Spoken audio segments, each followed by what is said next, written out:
Hi everyone. Today we're here with Ingrid Taylor, an incredible veterinarian and research associate for for the ethical treatment of animals, also known as Peta.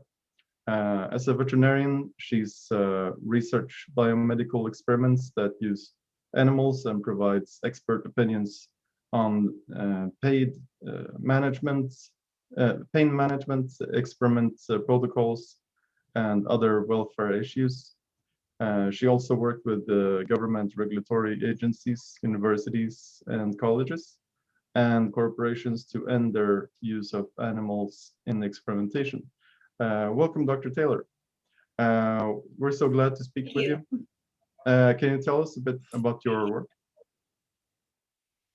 And about Sure. Well, sure.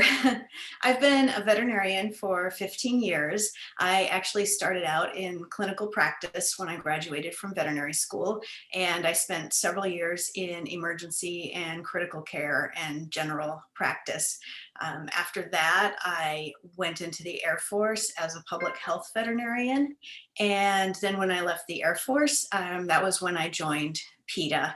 And like Yuri said, a lot of my work centers on the welfare aspects of animals in experiments, as well as working on strategies and humane alternatives to get animals out of experimentation. So one thing that I frequently look at, I will look at experimental protocols from labs and assess them in terms of pain management and things like housing and other things that the animals are being subjected to, and then I'll give an expert veterinary opinion on those aspects of the experiments. So do you think your upbringing influenced your decision to get involved with animal liberation work? Were there key figures who you looked up to? I was actually raised on a farm in the Midwest. I was raised on a pig farm where we had pigs and goats and chickens, and we slaughtered our animals. And I was raised with a lot of cognitive disconnection when it comes to animals, because I was given the very conflicting messages that you can love and care for an animal and also kill them and hurt them, which is a very divisive way to look at another living fellow animal. One of the things that being raised in that kind of environment, it was very much accepted to do violent things to animals in order to get them to do what you wanted them to do. For example, confining them or using violent acts to get them to comply with what you wanted. So, but at the same time, I also lived with the idea that, you know, I really loved these animals. Like my first companion was one of our goats from the herd. So I think for a long time, I lived with that cognitive disconnection. And then there were a couple of things that occurred, you know, as I started getting older, I started thinking more about what this actually means and why it would be okay to do these things to animals that we profess to love. So I think that kind of started influencing me, but one of the there were a couple of really key events in college because I really didn't know much about animal liberation or the animal liberation movement at all. And I read an article in the New Yorker about Ingrid Newkirk, who is the president of PETA. And a lot of the things that she said in that interview really resonated with me. They kind of spoke to that disconnection and that discomfort that I had grown up with in terms of how I viewed animals. And then about a year later, while I was walking through the college campus, someone handed me a leaflet about what happens to animals in agriculture and about becoming vegan and not eating animal products anymore. So I took that home, looked at it for a few days, and then I was like, you know, I think I need to do this. I think this is something that has really moved me. So take home point, leafleting works. Yeah. At least it worked with me. Well, maybe also that you had this experience about getting taught to love animals and then all of a sudden killing them. So it's like two different things contradicting each other. Yeah, it's very contradicting, and I think I think naturally we want to have community with animals. I think there's a very I guess basic understanding that we are actually all animals, and but as humans we're brought up with the idea that humans are somehow superior or set apart from other animals, and I think that kind of thinking really needs to be deconstructed within our society, because it's damaging not only to the animals who we use and abuse, but it's also damaging to us as a whole, because I think what is kind of natural for us is to foster that sort of connection. I don't know if this is exactly related to this topic, but this just reminded me about how they treat wildlife in Stockholm, where I'm at. If there are too many doves, then a hunter gets the responsibility to kill them to make sure there are fewer in the middle of the city. They do that when and there's not too much people, obviously, but and at the same time they want these wild animals, or being in the city, in the parks, so people feel comfortable. So it's like they just want them as some kind of a decoration almost.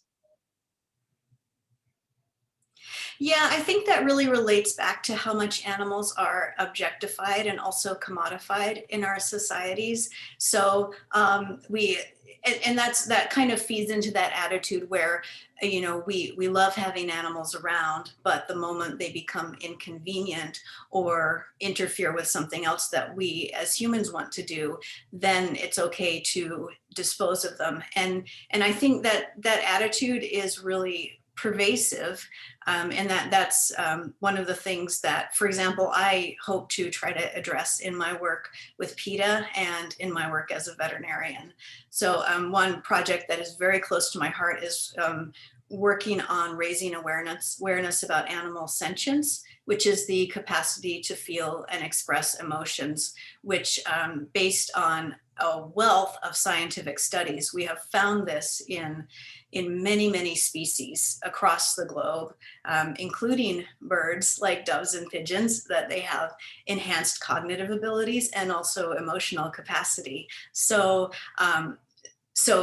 that's one of the things that I hope to bring out more to the public and make people more aware about, is that when we're doing these harms, they are very significant and profound harms to other beings who feel in many of the same ways that we do. Yeah, you mentioned the veterinarian education, and like, were you vegan or into animal rights while you studied to become a veterinarian? I was, and it was difficult. I mean, I was fortunate in that I had the support of a friend who had similar philosophy, and she and I did work together to adopt out the ponies. We had a laboratory that was supposed to be terminal, which meant so we had these ponies that we would take care of and we would do procedures on, and they were supposed to be killed at the end of the lab. But my friend and I worked together and asked the administration if we could adopt them out instead. So we were successful at that, and they did get adopted out to homes at the end of the laboratory. But it's certainly challenging going into veterinary medicine with an anti-speciesist attitude. I would say that, well, I would say that it's, we definitely need students going into the profession who have those kinds of attitudes, but it is challenging in veterinary school. There's a lot of resistance to change and to thinking about animals in different ways. And one thing I've actually been doing a lot of reading on the history of veterinary medicine and how veterinary schools were established. And they are very deeply rooted in speciesist origins. Veterinary medicine was actually originally established to protect the food chain, to basically treat infectious diseases in animals in agriculture. So as a result, these sort of deeply ingrained attitudes about commodifying animals and using them has sort of settled into veterinary medicine. Now, I do want to say that we have fantastic medical standards for companion animals, and that more and more we are recognizing the need to have really great standards in medical care for companion animals, but it still often comes down to what the client who has the animal wants to do. So I think those kinds of attitudes really need to be looked at and addressed within veterinary medicine. And one way is to actually have students coming in who have anti-speciesist attitudes and are willing to do that kind of difficult work within the profession. How many students are like anti-speciesism? Sorry, I can't pronounce that word. Like vegans, or do you know any veterinarians that are vegans? I know a few, but they're rare, surprisingly rare, because you would think that people who are devoted to caring for animals would potentially consider becoming vegan. They're fairly rare. I do have some friends and colleagues. I wouldn't be able to give a number in terms of students, but I know that there are veterinary groups out there that support vegan veterinarians and vegan veterinary students. And I think that, like I said, I think one of the issues with veterinary medicine is, first off, the way in which it was established, where the profession was established based on speciesist principles, principles of like commodifying and objectifying animals, and also placing animals into very different categories. For example, an animal on a farm who is intended to be raised for food is going to be given very different medical treatment and subjected to very different standards than a dog that comes into a veterinary clinic who has a home. So I think these types of attitudes are barriers, but they're not insurmountable. And I definitely think that veganism is part of it, but it's not the whole picture, that it's very important to look at these underlying attitudes and how this profession was established. So what's the most memorable moments you had when like doing animal advocacy as a laboratory investigator? Sorry. I found the work very rewarding, and there are a few moments that are really special to me and that I'm very proud of. One was a case with a company that supplied animals for dissection to schools. So basically, this company had a big warehouse where they would receive these animals. The animals would come alive. It would come alive to them. They would kill the animals and then basically send them off to schools for dissection for like biology classes. And what we found, a whistleblower provided some video to us of just really horrible ways that these animals were being killed and just really terrible suffering. So that case actually appeared in front of a judge, and I was able to go and testify on behalf of the animals to give some veterinary expert testimony. And that actually resulted in having the first charges for cruelty filed on behalf of crayfish ever in the United States. So crayfish are crustaceans, and there has been scientific evidence that crustaceans experience pain and have awareness. And so I was really happy about that case because, you know, I was really happy that I was able to assist in bringing that to the attention of the judges and the courts.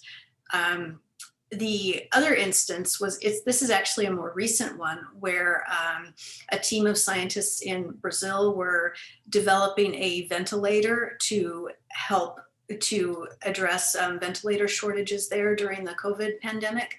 And their regulatory agency was wanting them to use pig lungs to test the ventilator.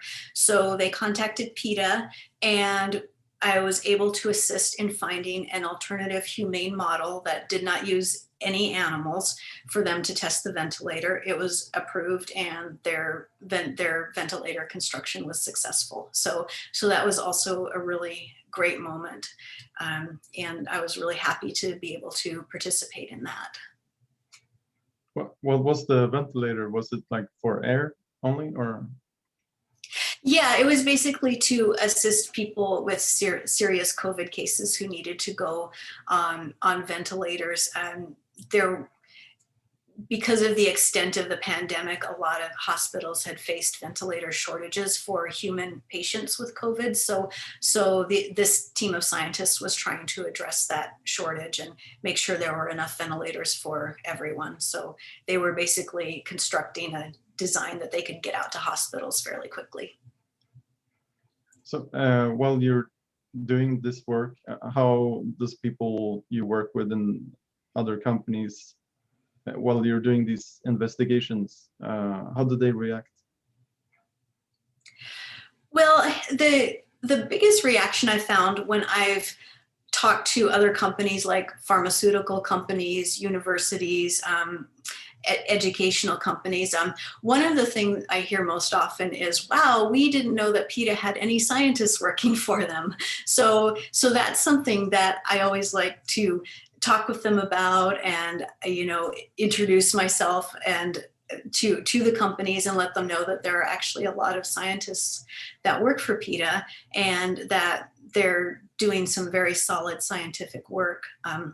For example, we have the International Science Consortium at PETA, which is made up of PhD scientists who are working on getting replacements for animals in regulatory tests. So things like toxicity testing that's required by the Environmental Protection Agency here in the US, they are working on finding substitutes for animals like rabbits and rats and other animals in those tests that can be used instead.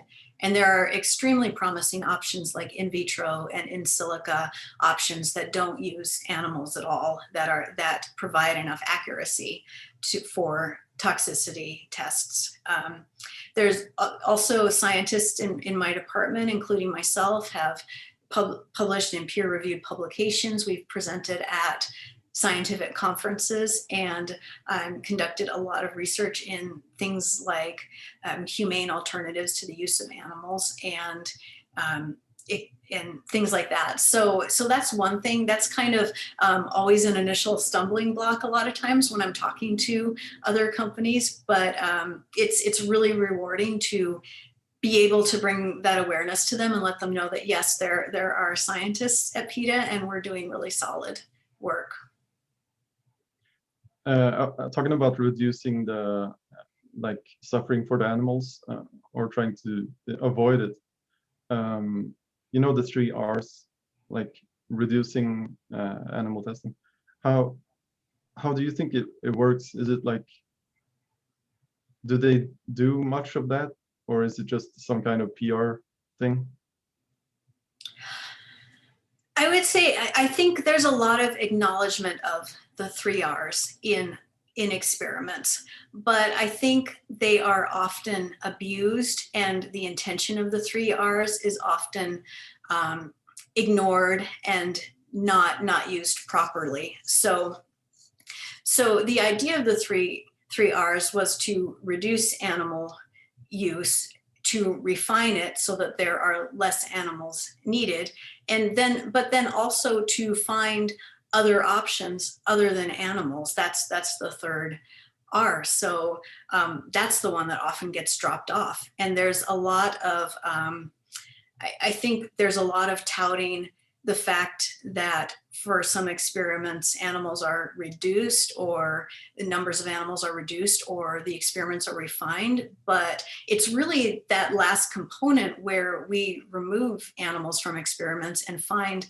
other options, particularly options that are going to be more human relevant for human clinical treatments. That's the part that's really important. So I think that while the 3 R's are a wonderful innovation, really the focus needs to shift to that third R and to finding other options to animals. Whereas I think it's just too much focus is on the first two, and that's not really the ultimate goal. So how do you cope with the pressure of being scientists advocating for animal rights?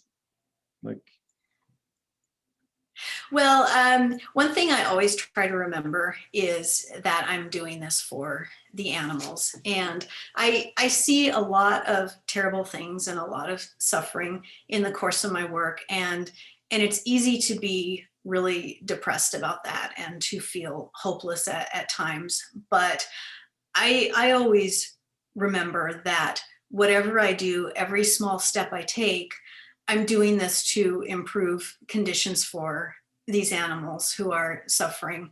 And really, at the end of the day, I'm the one who gets to go home and cuddle my dog and cuddle my cat. And for example, animals in laboratories or animals in factory farms, they don't have that option. They've had everything taken away from them that is meaningful to them. They have no freedom of movement. They are subjected to painful and frightening procedures. They've had their family connections, their social connections taken away. So really, when I keep that in mind, it's easier to cope with things that I find upsetting or distressing, because whatever I'm going through, the animals are actually going through a much worse time than I am. So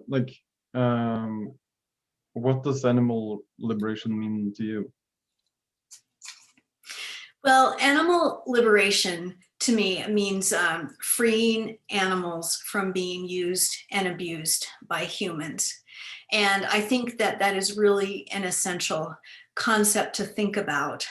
But I also think it would be good if we expanded our conception beyond animal liberation to consider a concept like multi-species solidarity, which means recognizing that we are all interconnected and that animal lives and experiences are just as valid as our own.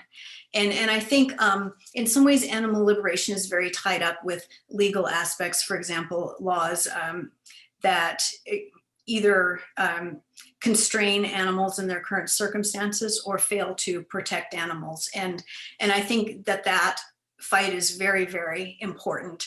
But I also think that we need to look at more ways to decenter the human experience and consider that animal experiences are equal to our own. And that's what I mean by multi-species solidarity, that we need to be looking at all of these intersecting oppressions, and we need to be thinking in terms of addressing that in addition to the concept of liberation.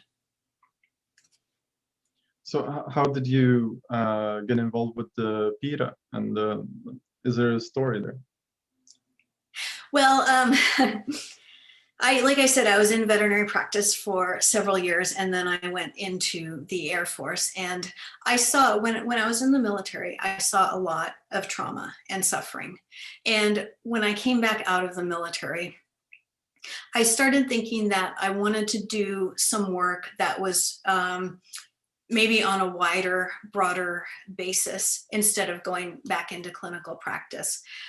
And PETA provided a good opportunity for me to be able to work on broader issues for animals. Through my work with PETA, I've been able to work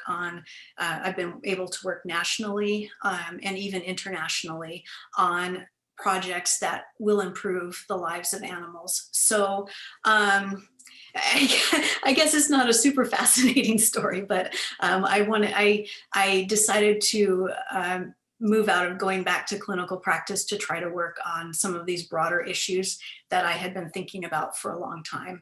And part of that was kind of prompted by just the amount of trauma I had seen and just wanting to do more in terms of my work. So you went from like helping people to helping animals. So it's a big change. Right. I was actually also working with animals. I was caring for military working dogs and border patrol working dogs as well when I was in the Air Force. So, and supervising infectious disease programs. So like I said, it's all interconnected. So what advice do you have for students hoping to enter veterinary fields because they love animals and expecting a non-specific speciesism environment? Sorry about that. Oh, no worries. Yeah, it's, veterinary education is changing, and veterinary schools are becoming increasingly more open to humane training methods. Just as an example, Colorado State University just this year discontinued all of their terminal surgery labs. So that was a very positive step that was taken by that veterinary school. So I think that there is more openness to humane training methods, but one of the issues for students entering into the veterinary profession is some of the things I mentioned before, like the way that we categorize the same animal into different categories, and therefore they are given very different standards of care and very different medical treatment, different options for pain medication, all that type of stuff. And I think that we really need veterinary students who are going to come in and start questioning some of these practices and some of these underlying attitudes towards animals. But I'm just honestly going to say it's not going to be an easy road. And one piece of advice that I would give is for students to create a good support network, whether it be friends or fellow veterinarians or other veterinary students, just a network where they can feel supported, because at times it's going to be difficult and they're not necessarily going to feel the most supported by the veterinary training paradigm and how that training is accomplished. So and a couple of options. There's an organization called Our Honor that was just formed that is to support veterinary students and to support the practice of compassion in veterinary medicine. So that's a great organization for students to get in touch with. Veterinary students who have questions about this or who are struggling can actually always reach out to me at PETA as well. And so that's also an option for students. And I think I would just, if there are students who love animals and believe in antispeciesism and believe in changing our attitudes about animals, I would absolutely encourage them to apply to veterinary school, because we need veterinary students and we need veterinarians like that. So what do you think about like the future for veterinarians? Like if you could guess, just. Oh, that's. I mean, it's a bit random question, but I mean, from the animal rights or vegan perspective, I don't really know. I think there is a lot of possibility in veterinary medicine to make some very positive changes. Veterinarians are some of the leaders in One Health medicine, which is the concept that human and animal health is very deeply interconnected. And I think that I think that this concept can be very useful for also integrating some more anti-speciesist and concepts and some concepts of multi-species solidarity between humans and animals. And I think this recent pandemic, as tragic and horrible as it was, has created an opportunity for awareness about how interconnected we are and how we as humans need to stop doing some of the activities that we've been doing, how we need to decenter ourselves, and we need to look at how the rest of the world, animal species, the environment is being affected by some of our destructive practices.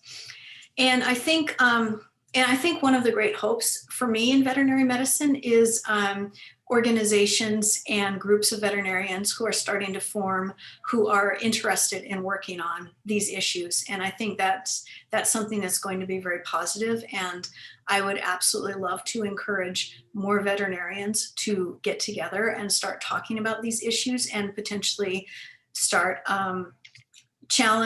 pushing back on some of the organized veterinary medical institutions that are upholding these speciesist institutions.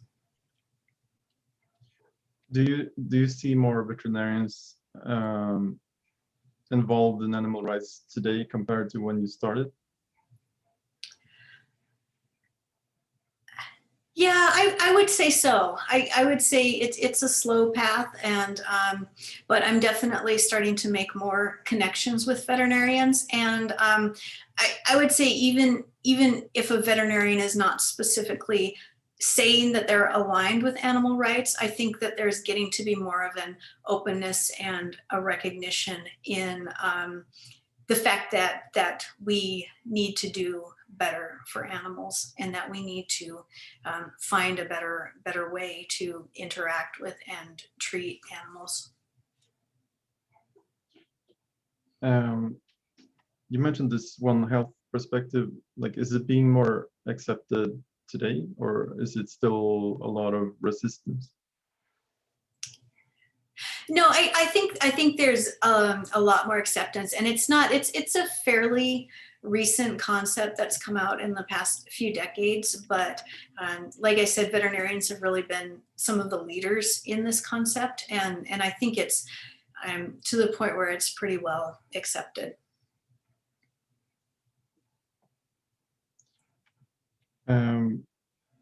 How does the animal rights movement look in like your area where you work or live? Like, is there a lot of it, or? Yeah, I'm actually in the Southwest United States, and there are a lot of grassroots groups who are working on animal issues here, which is fantastic to see. And we actually here in Las Vegas, we actually have some laws that are going through the local legislature right now that are very positive for animals. For example, we have a bill that will outlaw decline of cats, which is a very painful and damaging procedure for cats.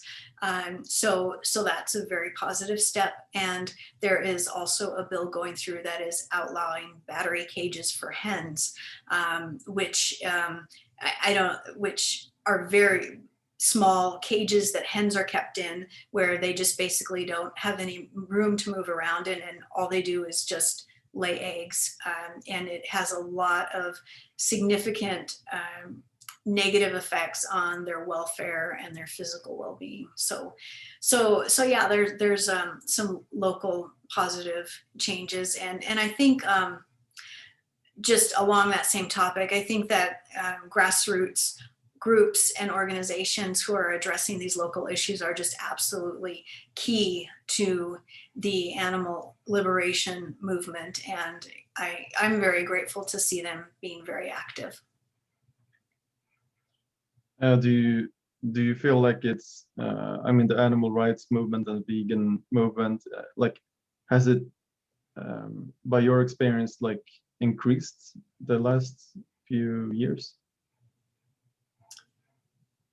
Well, I don't, I'm not sure that I don't really have the statistics on that, but I would say definitely just from looking at things like popular culture, I am seeing a lot more of these ideas sort of infiltrate into mainstream media, into popular culture, and into, and just in general into discussions. I mean, for example, in the area where I live, there are many vegan only restaurants, and there are also many restaurants that offer vegan options and vegan menus. So that is, and actually that has increased in the past few years that I've been in this area. So, and I'm also seeing some more dialogue, like among scientists and among veterinarians, just for example, in the trend in veterinary schools now to discontinue terminal surgeries,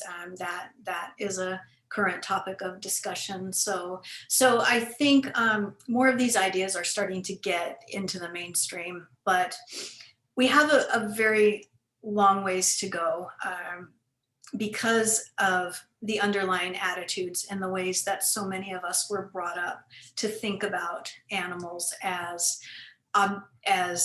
objects that we can use. And that, I mean, that's not entirely accurate, because you know, we love our dogs and we love our cats and we love our animals, but there's also this underlying attitude that when it really comes down to it, they are dispensable. And those kinds of attitudes, I think still really need to be addressed more. Yeah, definitely. It's a lot of old ways and traditions how to view animals as some product almost. So I just want to ask, like, if anyone else has any questions. Now we only have Linnea here, but let's see if she has anything. Yeah. First off, I wanted to say thank you so much for like all of the perspectives that you gave. I think they're really interesting. One thing that I was kind of thinking about, which I wanted to ask you about, was what advice you might have for students and also for professionals who are kind of seeing the gaps in the way and the inconsistencies in which we're treating animals, but who are afraid of speaking up for animals because of potential backlash they face. That's something that I've seen, that like a lot of professionals are, they don't want to disrupt the status quo because they don't want to be labeled in a certain way, and that makes it really difficult because of intentional silencing for them to actually speak up for animals. So I wanted to understand your perspective on that, and also how to like combat that, and how people can, even like if they choose to speak up, how to keep up momentum when facing that kind of backlash. Mm-hmm. Yeah, that's a really tough question, and I certainly am not going to claim to have a perfect answer to that, because those power dynamics are really real, and they can be very damaging. So I think I think there's a lot of ways to work on things without, for example, putting your job in jeopardy, or potentially putting your, education in jeopardy. And I'm just going to go back to the example in veterinary school where my friend and I worked on adopting those ponies out.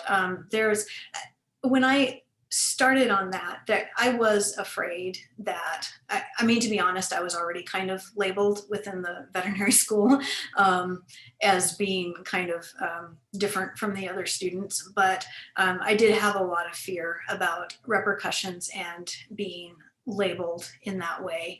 But I think one thing that helps is if you focus on having a very reasonable and sound argument for the thing that you're asking for, or the thing that you're speaking up for, and having some good, solid research to back it up. So those are the kinds of things that help me when I'm afraid of repercussions, or I'm afraid that you know, that I'm going to be labeled in a certain way. And even if you have that, people still may not believe you. I've really, in the course of my time doing this work, I've been amazed at how many people can be presented with research and scientific studies and still be like, well, I just still want to believe what I'm going to believe. And that's going to happen. So I think having a good, solid argument and having some research behind it, and also being generous with yourself and realizing that there are some limitations because of power dynamics, and certainly many people can't afford to lose their jobs. But I think it's really important to express what you believe in, and there are some other ways to do this as well. For example, as a veterinarian or a professional, you have the option of doing things like supporting legislation that will help animals, or writing letters to the editor of newspapers and magazines supporting certain animal issues. Within organized veterinary medicine, there's also ways to push back by anytime there is an issue that, for example, the American Veterinary Medical Association will ask veterinarians to comment on certain issues if they're changing policies and that sort of thing. Always putting in comments like that. And a lot of times those things can be done anonymously. So if someone is very concerned about revealing who they are. So there's always options like that as well. And the other thing is potentially liaisoning with grassroots organizations where perhaps as a professional or as a student, you can volunteer skills and help with the kind of work that they're doing. So hopefully that addressed some of it. I acknowledge that this is a really difficult issue and it's very fraught for many people. So hopefully that addressed some of the question. Yeah. Yeah, sorry. Yeah, I think that it was really, it's interesting because I think that, like you mentioned, the power dynamics are an aspect that really have to be taken into account, especially when it comes to, for example, students who might be in veterinary school or medical school and who don't necessarily want to, for example, experiment on animals, but they're being told by their professors and their superiors that, like, this is what you're supposed to do to get your degree. So I think that that's definitely like a nuance that has to be acknowledged as well. Yeah, I guess I wanted to also ask about like you kind of touched upon like the importance of community and how that can really change your outlook and help you keep up momentum and not sort of back down when faced with backlash. And I guess my question was, when do you think you found that community, and how did it change your outlook, or did it change your outlook at all? Yeah, I think I mean it took a while because I had a close friend in veterinary school who was very supportive, but that was it.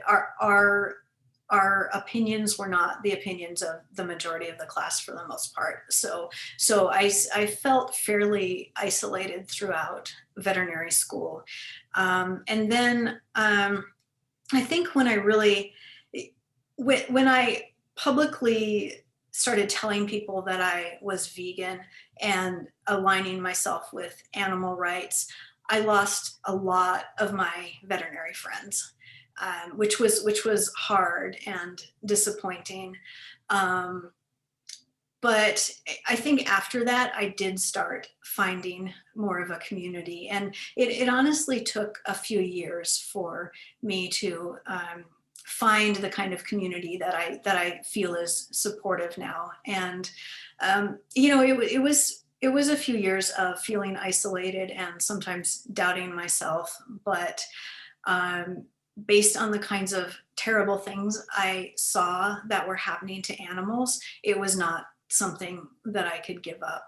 But I think I think that we do need to acknowledge that there are potentially mental health issues and mental health impacts that come along with this, and make sure that, I mean, one thing that I would like to do is help to make sure that students and other veterinarians are supported by this, and so that they are able to deal effectively with these kinds of impacts.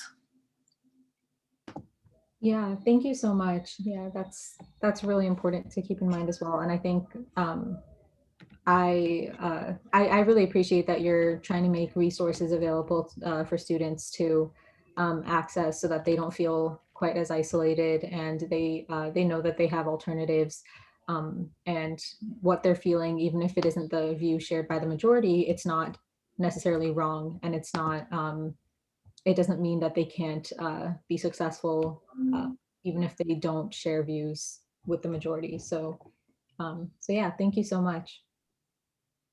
I kind of have another question when we're talking about animal suffering, and you mentioned like people, even though they have the facts, they just ignore it.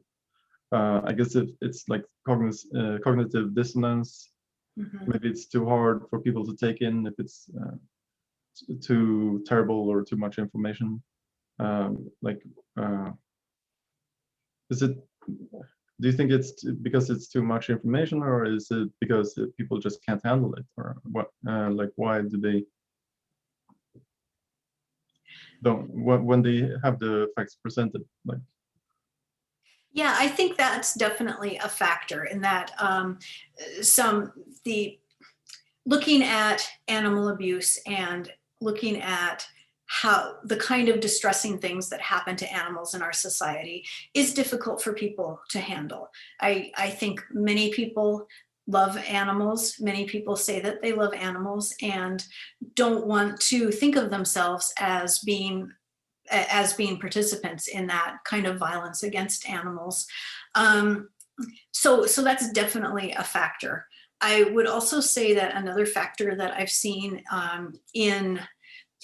among scientists and medical professionals and people who conduct research is this idea of, well, we've always done it this way, so this is like the established standard, so we shouldn't change it, which to me is a pretty dangerous way of thinking. And we really, in our scientific research, we really need to be thinking more in terms of innovation and better ways to do things, as opposed to this entrenched sort of thinking that this is how we've always done it and we can't imagine doing it a different way. When the truth is, yes, we can imagine a different way and we can do a different way, but we're not doing it. And you know, if we look at statistics that are coming out from research, 95% of the drugs that we develop and go on to clinical trials fail. These drugs were developed in animals. Animal species are not the same as human species. So we're seeing a lot of failure in terms of potentially getting new clinical treatments. So yeah, so that's just really kind of a flawed way of thinking about it, in my opinion. But definitely we have the emotional impact, and then we have this sort of entrenched idea that we have to do it this way, which we don't. maybe it's because of some old rules saying that, like, if you're gonna make a pill or medication, it has to go through all these procedures, and you know, they just don't change them. It's just the same kind of procedure all the time. Yeah, and there's certainly laws that are regulating drug development. So there's those certainly, definitely legally certain steps that have to be taken in drug development. But one issue is with basic science experiments, which are things like, well, you know, if we, for example, in sepsis experiments, if we sew two mice together and their intestinal bacteria cross-populates, how does that affect, you know, if they get sepsis and that sort of thing. So a lot of a lot of these experiments are not really relevant to developing treatments and clinical applications. So that's kind of a whole other area where there's a lot of entrenchment of thought and a lot of waste in terms of animal lives and monetary resources. Yeah.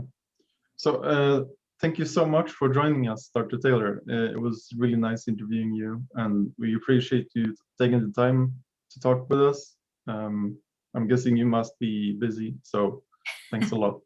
And yeah, and big thanks for everyone watching, and we're really happy that you with us as well. And thank you so much for having me. yeah. So see you all soon, and stay tuned for the next BOS Talks interview.